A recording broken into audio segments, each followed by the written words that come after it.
그런데 킬러 문제를 이번 수능에서 빼겠다라는 대통령과 교육부 장관의 발언을 두고 소위 뭐 수십억, 수백억 대의 연봉을 받는 것으로 전해지고 있는 유명 일타 강사들이 반발을 해서 논란이 일고 있습니다.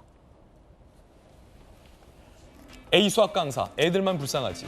쉬우면 쉬운 대로, 어려우면 어려운 대로 혼란. 정확한 가이드를 주시길. B 역사 강사, 학교마다 선생님마다 가르치는 게 천차만별이다 라며 반발을 했습니다.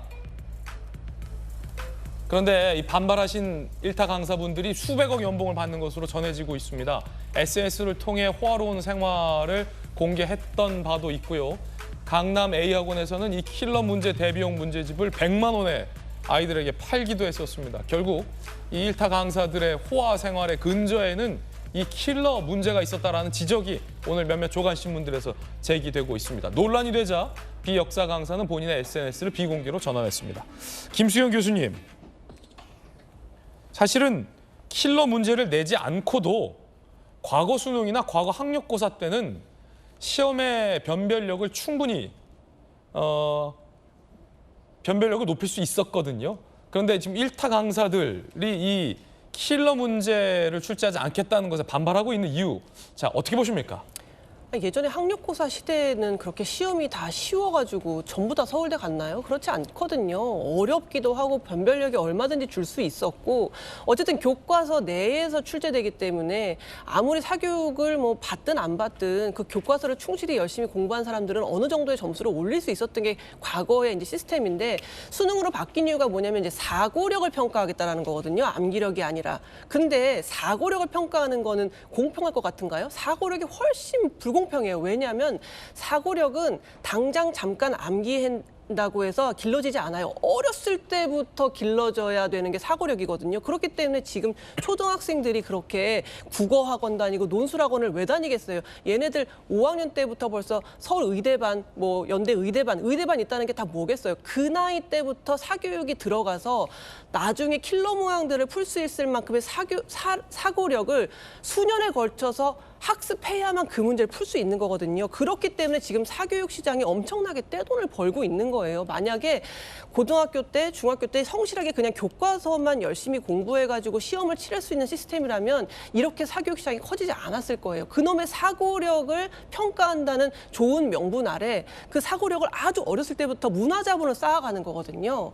그러니까 있는 집 애들이 훨씬 문화자본이 높은 거예요. 그러니까 저렇게 한국은행 총재나 풀 것 같은 저러한 문제들을 초등학생 때부터 사교육을 계속 받은 애들은 풀 수 있어요. 그런데 어려운 집에서 선생님한테만 배운, 학교에서만 배운 걸로는 저런 문제를 당연히 못 풀죠. 그래서 저걸 없애자고 하는 거거든요. 물론 일타 강사들도 국민의 한 사람이고 교육 정책에 대해서 의견이 있을 수 있다고 생각합니다만 어쨌든 이렇게 기형적으로 만들어져 있는 교육 정책 때문에, 입시 정책 때문에 수백억의 돈을 버는 건데 이거에 대해서 자기들이 교육에 대한 어떤 공공 마인드도 없이 그동안 그렇게 많이 부를 축적해 오고서 이거에 대해서 막 이렇다 저렇다 왈가왈부하는 게 사실 학부모 입장에서는 그래 이해는 하지만 당신들이 할 소린가? 이런 생각이 들거든요. 그래서 저는 이 킬러 문제를 없애자라는 게 왜 이렇게까지 논란이 되는지 사실 모르겠어요. 물론 수능이 얼마 남지 않은 상황이기 때문에 혼란을 줄 수 있다는 지적은 저도 일부분 동의합니다만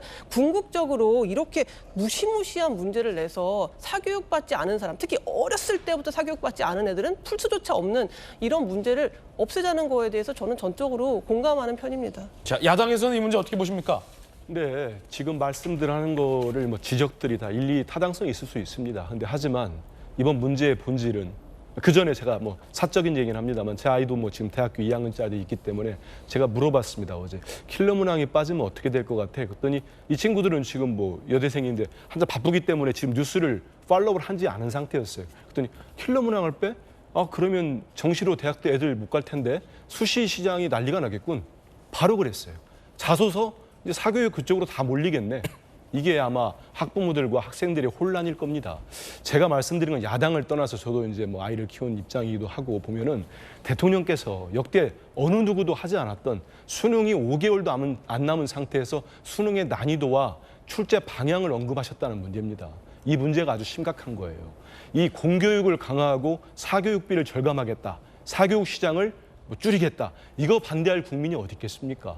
이거를 정교하게 공교육을 어떻게 살릴 건지에 대해서 충분히 연구해서 교육은 100년지 대계인데 수능 시간에 수능 볼 때는 우리 국민들이 어떻게 합니까? 자기 가족이 보든 친척이 보든 전 국민이 출근 시간까지 늦춥니다. 비행기도 뜨지 않습니다. 왜 그런 줄 아세요? 다 알지 않습니까? 모두가 우리 아이들이 적게는 3년, 길게는 12년을 공부했는데 그날 하루 최고의 컨디션으로 정말 잘 봐라. 전 국민이 기원을 해요. 이런 엄중한 시험을 5개월도 안 남은 상황에서 지금 교육평가원장이 사임하고 담당 국장은 교육부 국장은 또 경질되고 이거는 이 일타 강사들 저는 옹호할 이유가 하나도 없어요. 예. 수백억씩 벌었다는데 누가 기분 좋은 사람 어디 있겠습니까? 다 배가 아프죠. 저분들 옹호하는 게 아니고 우리 아이들과 학부모, 우리 국민들 관심 있는 사람들이 모두 지금 대혼란에 빠졌다는 거예요. 멘붕이 왔다는 겁니다. 이거는 대통령께서 이렇게 하실 말씀이 아닙니다. 설사 저런 말씀을 했어도 교육부 장관 재수하시는 이주호 장관이 발설이라도 하지 말았어야 됩니다. 이걸 대놓고 무서워서 그렇습니까? 대통령 말씀은 금가 옥조라 그럽니까? 왜 그렇습니까? 이거를 다 공개하는 순간 지금 난리가 난 겁니다. 전 대한민국이. 그럼 빨리 수습을 하고 대통령이 사과를 하시든 최소한 1년 전에 발표를 하시든 2년 전에 발표를 하셨어야지. 지금 5개월도 안 남았는데 수능 난이도와 출제 방향까지 제시하시는 대통령을 우리 국민들이 어떻게 보겠습니까? 이렇게 모든 걸 다 안다고 생각하는 겁니까? 이래버리면 정말 난리 날 겁니다. 사교육 시장 잘못된 거는 바로 잡으시면 돼요. 이거는 국가 정책이 특히 교육이 본인 뜻대로 몇 달 안 되는 상태에서 무조건 바꾸라고 한다면 그러면 이제 앞으로 시험 어떻게 나오겠습니까? 6월 모의평가가 생각보다 어려웠다고 담당 교육국장이 경질돼 버렸는데 예. 그럼 앞으로 9월 모평과 네. 11월 수능은 어떻게 내겠다는 겁니까? 그래서 교육은 즉흥적으로 할 문제가 아니어서 정말 너무 걱정돼 가지고 말씀드리는 겁니다. 예.